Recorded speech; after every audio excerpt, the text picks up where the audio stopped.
বিশ্বনবী বলেন সেদিনটা বড্ড ভয়ঙ্কর।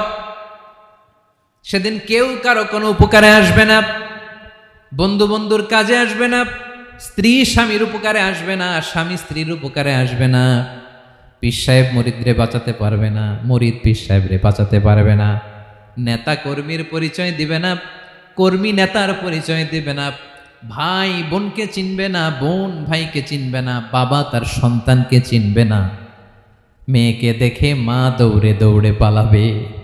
বড্ড ভয়ঙ্কর দিন। বিশ্বনবী বলবেন জমিনটা এখনকার মতো থাকবে না, পুরো জমিনটা সমান হয়ে যাবে, ফ্ল্যাট। এখন তো গোল, তখন ফ্ল্যাট। সবাই এক জমিনের উপরে দাঁড়াবে, সূর্যটা মাথার কাছে চলে আসবে, সূর্যের গরমে মানুষের মাথার মগজ গলে গলে কানের ছিদ্র নাকের ছিদ্র দিয়ে বেয়ে বেয়ে পড়বে। আহ, সবাই হয়রান, পেরেশান, ক্লান্ত শ্রান্ত। মানুষগুলো বলবে বাঁচার কোনো উপায় নাই। 50,000 বছর মানুষ এরকম দৌড়াবে।